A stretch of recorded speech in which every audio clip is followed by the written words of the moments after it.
Part 3: The Unification of Humankind. Chapter 10: The Scent of Money.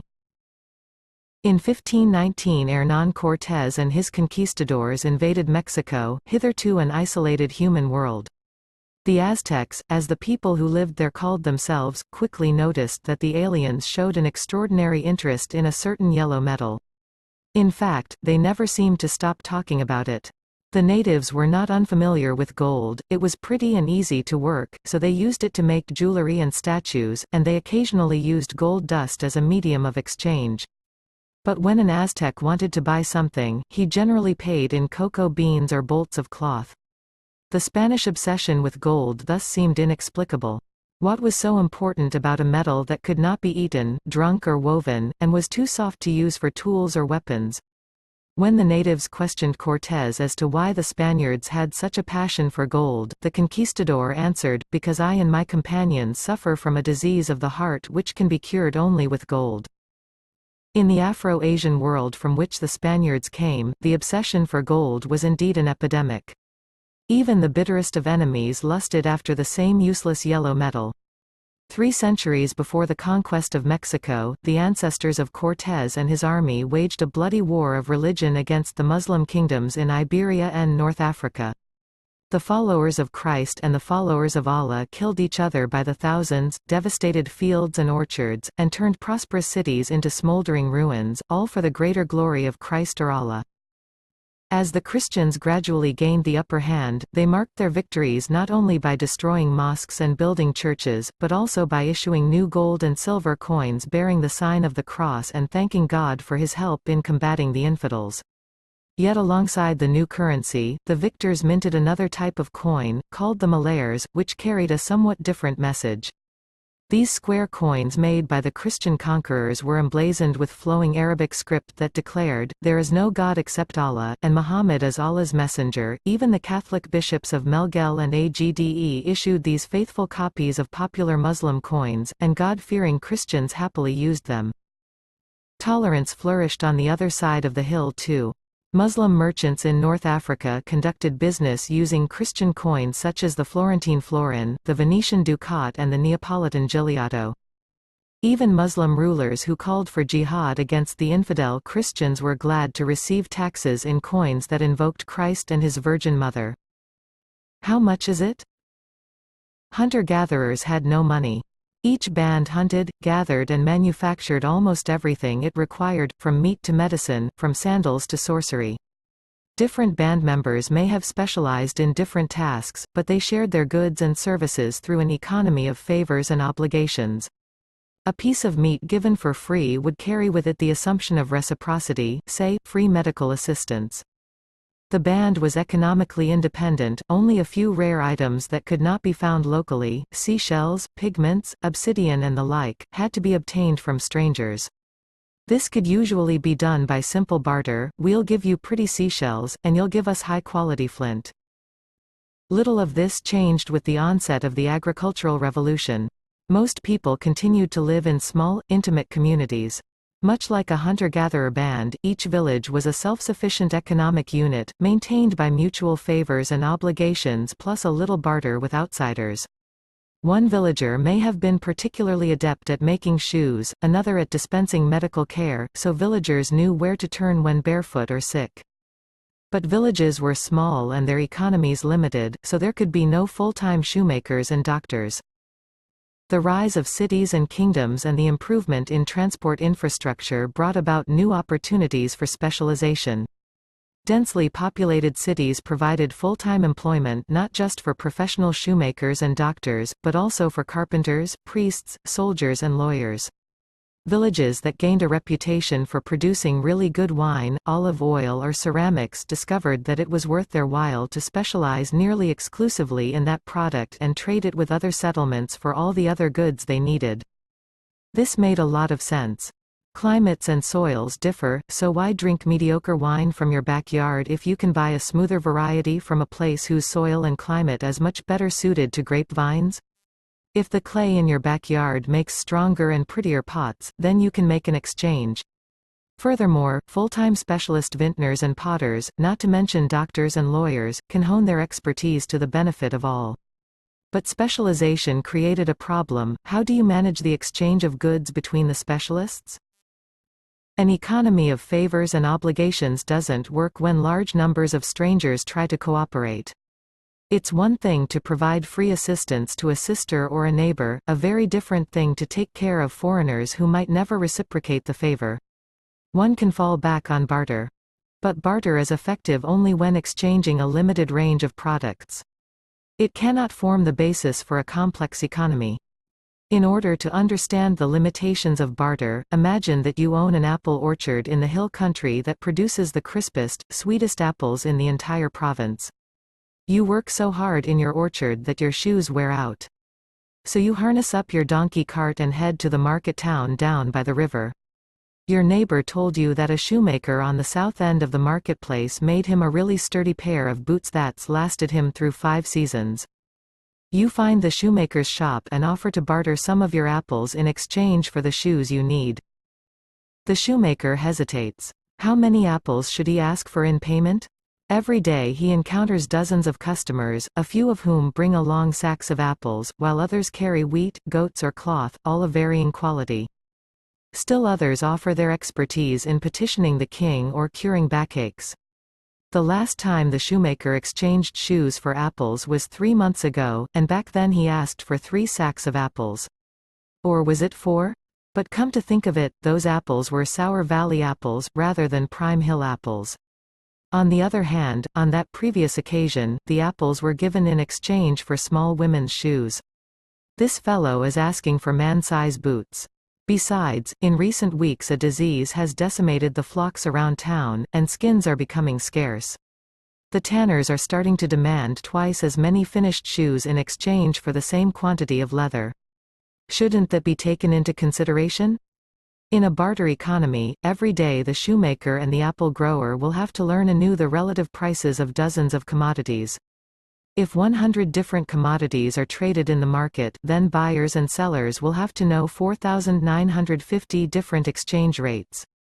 And if 1,000 different commodities are traded, buyers and sellers must juggle 499,500 different exchange rates. How do you figure it out?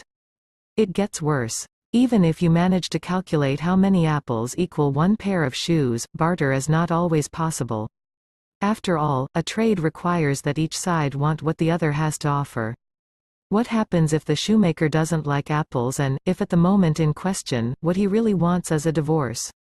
True, the farmer could look for a lawyer who likes apples and set up a 3-way deal. But what if the lawyer is full up on apples but really needs a haircut?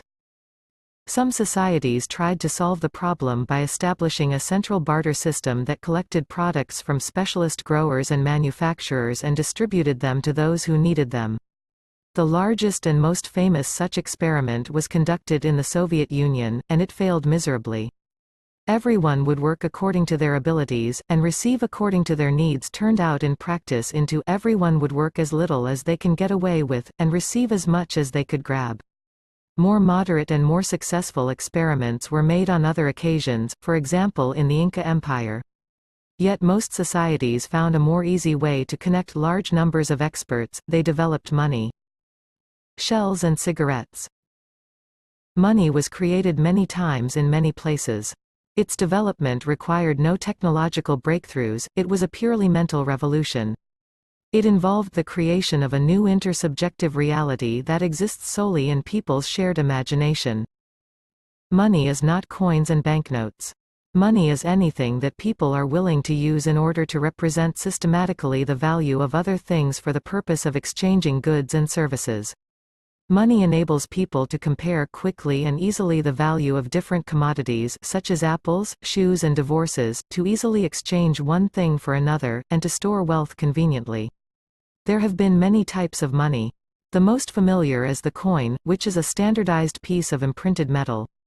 Yet money existed long before the invention of coinage, and cultures have prospered using other things as currency, such as shells, cattle, skins, salt, grain, beads, cloth and promissory notes.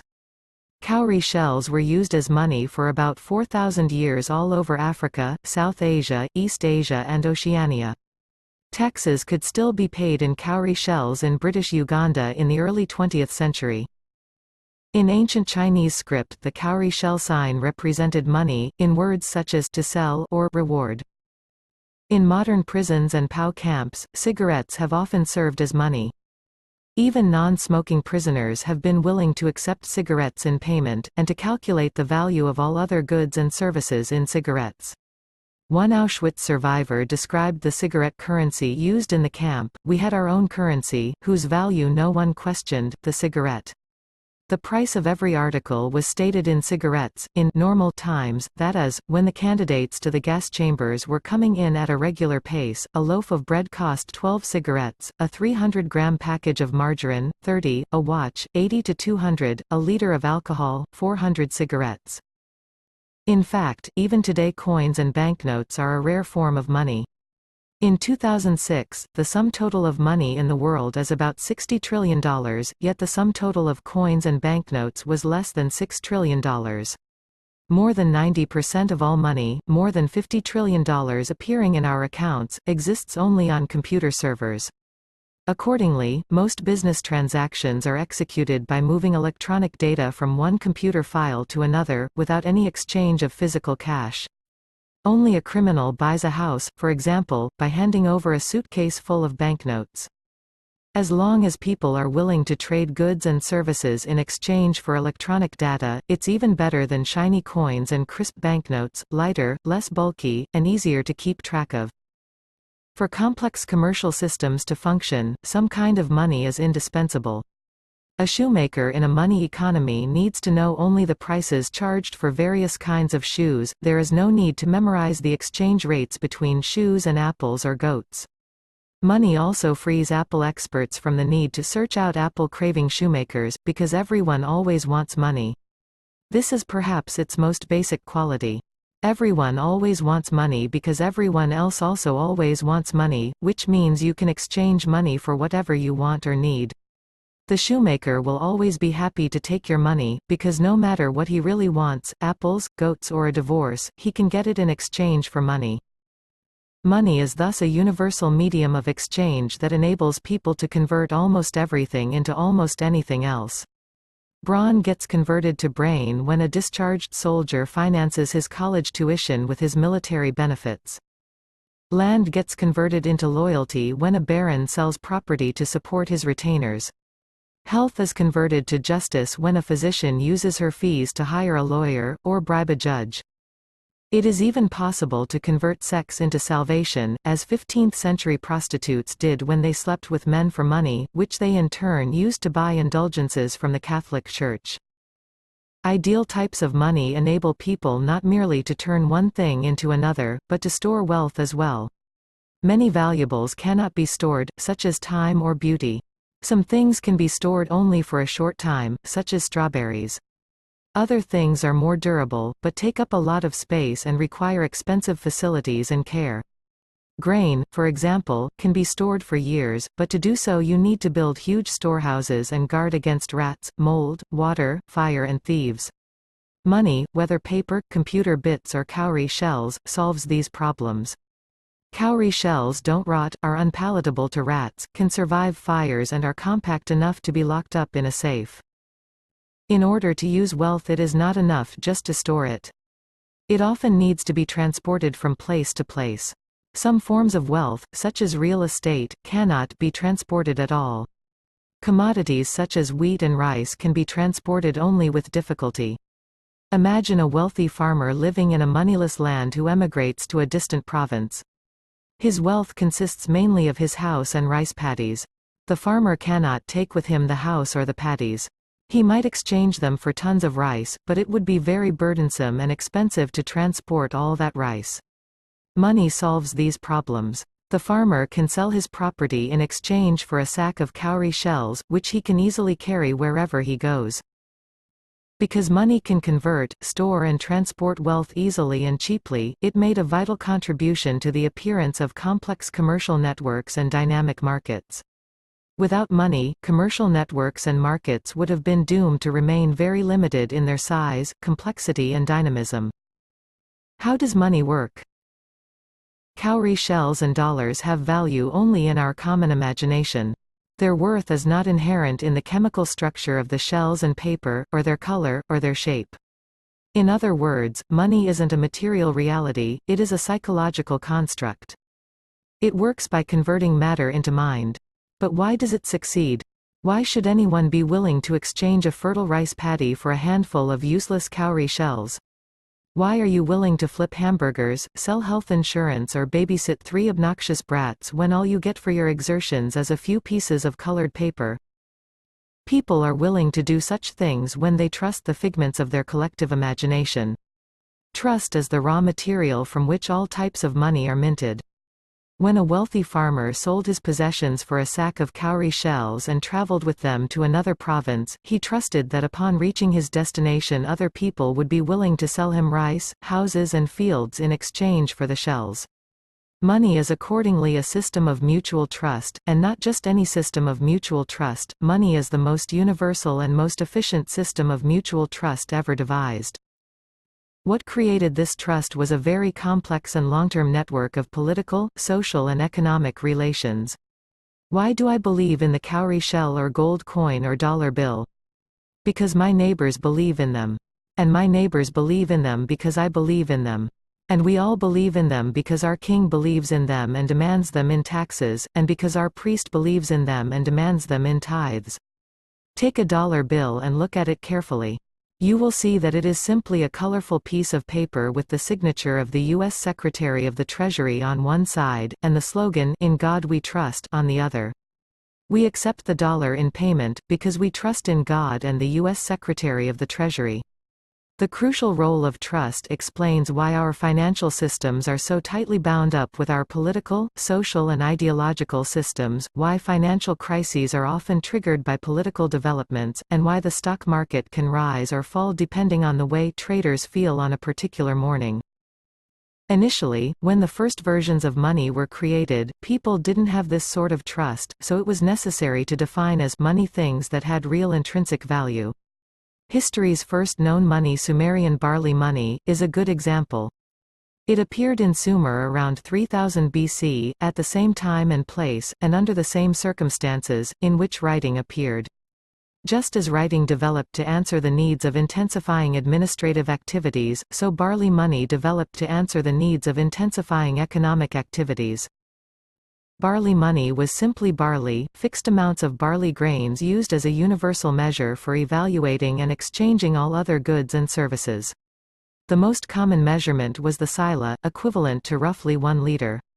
Standardized bowls, each capable of containing 1 sila, were mass-produced so that whenever people needed to buy or sell anything, it was easy to measure the necessary amounts of barley. Salaries, too, were set and paid in silas of barley. A male laborer earned 60 silas a month, a female laborer 30 silas.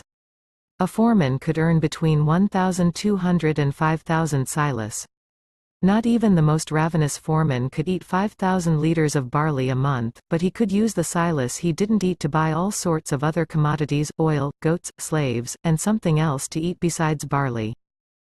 Even though barley has intrinsic value, it was not easy to convince people to use it as money rather than as just another commodity. In order to understand why, just think what would happen if you took a sack full of barley to your local shopping center, and tried to buy a shirt or a pizza. The vendors would probably call security. Still, it was somewhat easier to build trust in barley as the first type of money, because barley has an inherent biological value. Humans can eat it. On the other hand, it was difficult to store and transport barley. The real breakthrough in monetary history occurred when people gained trust in money that lacked inherent value, but was easier to store and transport. Such money appeared in ancient Mesopotamia in the middle of the 3rd millennium BC. This was the silver shekel.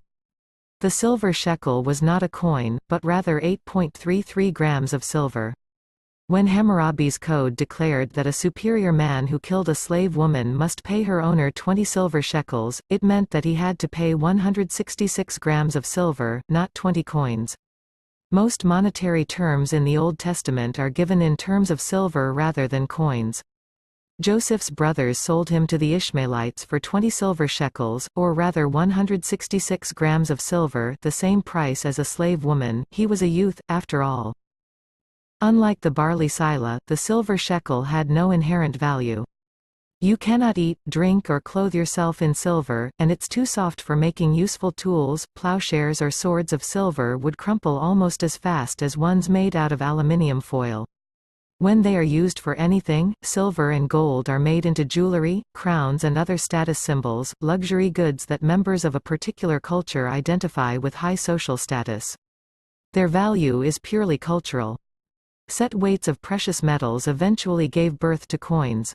The first coins in history were struck around 640 BC by King Aliades of Lydia, in western Anatolia. These coins had a standardized weight of gold or silver, and were imprinted with an identification mark. The mark testified to two things. First, it indicated how much precious metal the coin contained. Second, it identified the authority that issued the coin and that guaranteed its contents. Almost all coins in use today are descendants of the Lydian coins. Coins had two important advantages over unmarked metal ingots. First, the latter had to be weighed for every transaction. Second, weighing the ingot is not enough. How does the shoemaker know that the silver ingot I put down for my boots is really made of pure silver, and not of lead covered on the outside by a thin silver coating? Coins help solve these problems. The mark imprinted on them testifies to their exact value, so the shoemaker doesn't have to keep a scale on his cash register. More importantly, the mark on the coin is the signature of some political authority that guarantees the coin's value. The shape and size of the mark varied tremendously throughout history, but the message was always the same: I, the great king so-and-so, give you my personal word that this metal disc contains exactly 5 grams of gold. If anyone dares counterfeit this coin, it means he is fabricating my own signature, which would be a blot on my reputation. I will punish such a crime with the utmost severity. That's why counterfeiting money has always been considered a much more serious crime than other acts of deception. Counterfeiting is not just cheating, it's a breach of sovereignty, an act of subversion against the power, privileges and person of the king. The legal term is lèse majesté, violating majesty, and was typically punished by torture and death. As long as people trusted the power and integrity of the king, they trusted his coins. Total strangers could easily agree on the worth of a Roman denarius coin, because they trusted the power and integrity of the Roman emperor, whose name and picture adorned it. One of the earliest coins in history, from Lydia of the 7th century BC. In turn, the power of the emperor rested on the denarius. Just think how difficult it would have been to maintain the Roman Empire without coins, if the emperor had to raise taxes and pay salaries in barley and wheat. It would have been impossible to collect barley taxes in Syria, transport the funds to the central treasury in Rome, and transport them again to Britain in order to pay the legions there. It would have been equally difficult to maintain the empire if the inhabitants of the city of Rome believed in gold coins, but the subject populations rejected this belief, putting their trust instead in cowrie shells, ivory beads or rolls of cloth. The Gospel of Gold. The trust in Rome's coins was so strong that even outside the empire's borders, people were happy to receive payment in denarii. In the 1st century AD, Roman coins were an accepted medium of exchange in the markets of India, even though the closest Roman legion was thousands of kilometers away. The Indians had such a strong confidence in the denarius and the image of the emperor that when local rulers struck coins of their own, they closely imitated the denarius, down to the portrait of the Roman emperor. The name denarius became a generic name for coins. Muslim caliphs Arabicized this name and issued dinars. The dinar is still the official name of the currency in Jordan, Iraq, Serbia, Macedonia, Tunisia and several other countries. As Lydian-style coinage was spreading from the Mediterranean to the Indian Ocean, China developed a slightly different monetary system, based on bronze coins and unmarked silver and gold ingots. Yet the two monetary systems had enough in common, especially the reliance on gold and silver, that close monetary and commercial relations were established between the Chinese zone and the Lydian zone. Muslim and European merchants and conquerors gradually spread the Lydian system and the Gospel of Gold to the far corners of the earth. By the late modern era, the entire world was a single monetary zone, relying first on gold and silver, and later on a few trusted currencies such as the British pound and the American dollar. The appearance of a single transnational and transcultural monetary zone laid the foundation for the unification of Afro-Asia, and eventually of the entire globe, into a single economic and political sphere. People continued to speak mutually incomprehensible languages, obey different rulers and worship distinct gods, but all believed in gold and in gold and silver coins. Without this shared belief, global trading networks would have been virtually impossible. The gold and silver that 16th-century conquistadors found in America enabled European merchants to buy silk, porcelain and spices in East Asia, thereby moving the wheels of economic growth in both Europe and East Asia. Most of the gold and silver mined in Mexico and the Andes slipped through European fingers to find a welcome home in the purses of Chinese silk and porcelain manufacturers.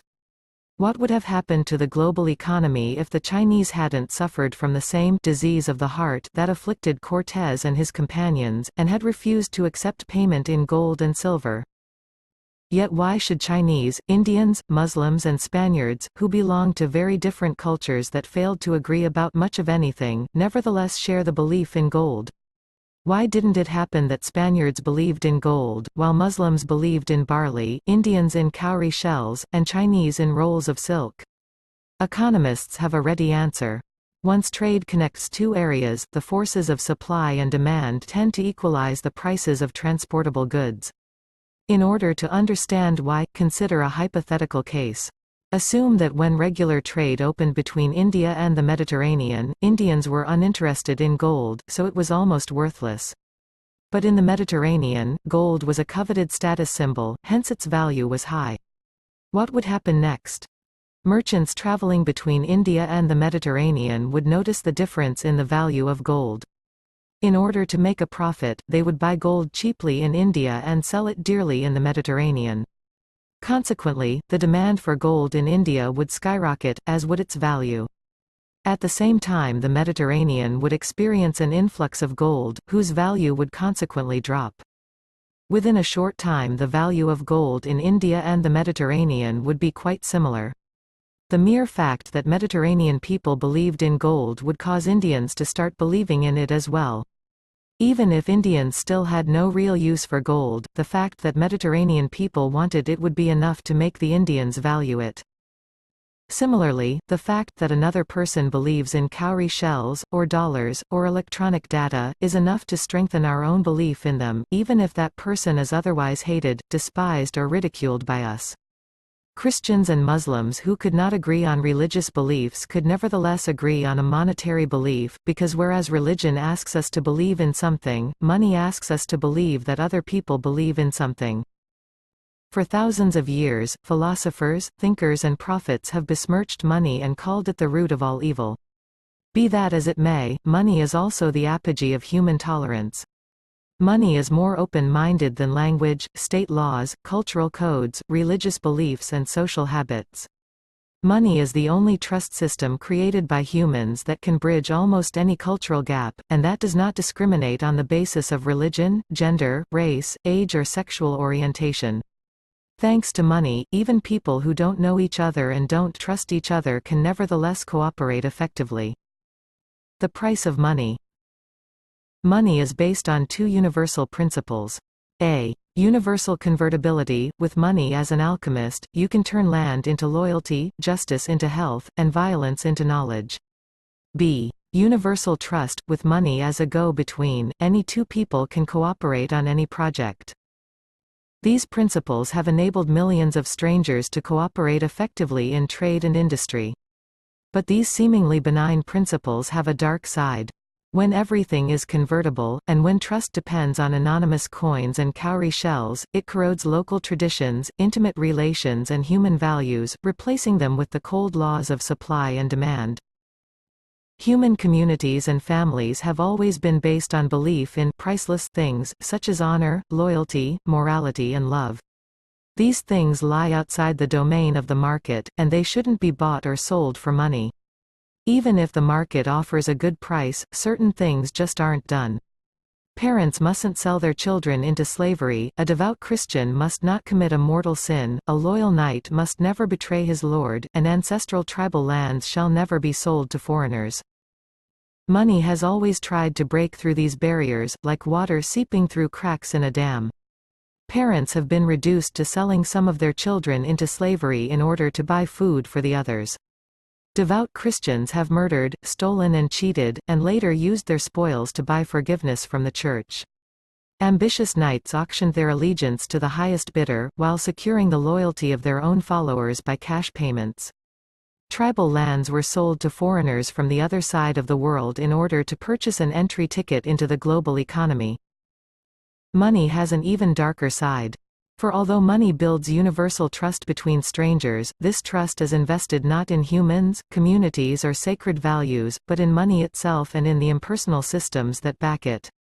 We do not trust the stranger, or the next-door neighbor, we trust the coin they hold. If they run out of coins, we run out of trust.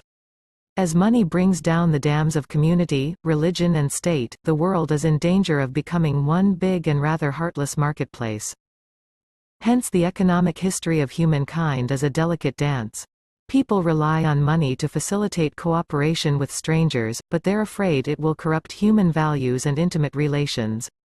With one hand, people willingly destroy the communal dams that held at bay the movement of money and commerce for so long. Yet with the other hand, they build new dams to protect society, religion and the environment from enslavement to market forces. It is common nowadays to believe that the market always prevails, and that the dams erected by kings, priests and communities cannot long hold back the tides of money. This is naive. Brutal warriors, religious fanatics and concerned citizens have repeatedly managed to trounce calculating merchants, and even to reshape the economy. It is therefore impossible to understand the unification of humankind as a purely economic process. In order to understand how thousands of isolated cultures coalesced over time to form the global village of today, we must take into account the role of gold and silver, but we cannot disregard the equally crucial role of steel.